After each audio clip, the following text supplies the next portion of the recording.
देश को ऐसी खबर मिली जिससे हर कोई भावुक हो गया। 59 वर्ष की उम्र में उन्होंने राजनीति में कदम रखा और 72 में प्रधानमंत्री बन गए और बने भी तो ऐसे कि जवाहरलाल नेहरू और उनकी बेटी इंदिरा गांधी के बाद के तीसरे सबसे लंबे कार्यकाल वाले प्रधानमंत्री। देश के ऐसे बेजोड़ प्रधानमंत्री डॉक्टर मनमोहन सिंह का 92 साल की उम्र में दिल्ली के एम्स हॉस्पिटल में निधन हो गया है। उनके खाते में इतनी डिग्रियां लिखी हैं कि आज तक ऐसा विद्वान राजनेता किसी ने नहीं देखा होगा, मगर वो सदैव एक साइलेंट पीएम के रूप में मशहूर रहे। उनके सामने लोग उनकी आलोचना करते रहे, यहाँ तक कि स्वयं कांग्रेस ने भी उन्हें अपमानित किया, मगर वो खून के घूंट पीते रहे और कभी अपना मुंह नहीं खोला। मगर इंग्लिश में एक कहावत है, action speaks louder than words. प्रधानमंत्री मनमोहन सिंह और वित्त मंत्री डॉक्टर मनमोहन सिंह दोनों को एक दूसरे पर भरोसा था। यही वजह है कि इस जोड़ी ने वह कर दिखाया जिसे प्रथम प्रधानमंत्री जवाहरलाल नेहरू भी नहीं कर सके। और यही वजह है कि मनमोहन सिंह के लिए अब के प्रधानमंत्री मोदी पाकिस्तान पर भड़क गए थे।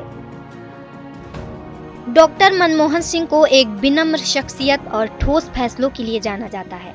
डॉक्टर मनमोहन सिंह के प्रधानमंत्री रहते भारत और अमेरिका के बीच करीबी बढ़ गई थी।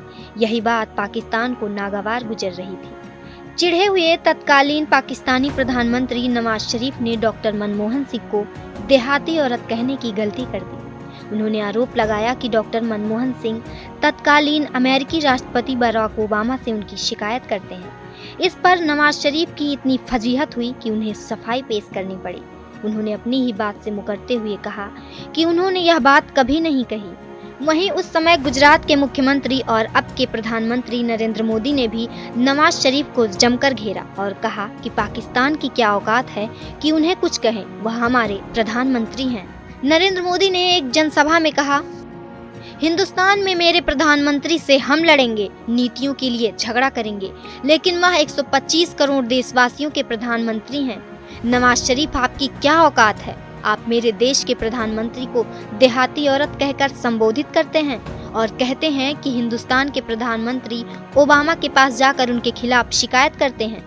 मैं नहीं जानता कि वे कौन से पत्रकार थे जो पत्रकार नवाज शरीफ के सामने बैठकर उसकी मिठाई खा रहे थे और नवाज शरीफ मेरे देश के प्रधानमंत्री को बुरा भला कह रहे थे, गालियां दे रहे थे। उस पत्रकार से देश की अपेक्षा थी कि वह नवाज की मिठाई को ठोकर मार कर चल देते। बता दें कि नवाज शरीफ और डॉक्टर मनमोहन सिंह संयुक्त राष्ट्र महासभा की बैठक के लिए न्यूयॉर्क पहुंचे थे। एक पाकिस्तानी टीवी पत्रकार ने दावा किया था कि नाश्ते के वक्त नवाज शरीफ पत्रकारों के साथ अनौपचारिक बातचीत कर रहे थे। इस दौरान उन्होंने उन्हें देहाती औरत कह दिया। बाद में उन्होंने अपना बयान वापस ले लिया। बता दें कि अमेरिका के पूर्व राष्ट्रपति बराक ओबामा ने अपनी किताब में मनमोहन सिंह की जमकर तारीफ की थी। उन्होंने 2010 में यह भी कहा था कि जब भारत के प्रधानमंत्री बोलते हैं तो पूरी दुनिया सुनती है।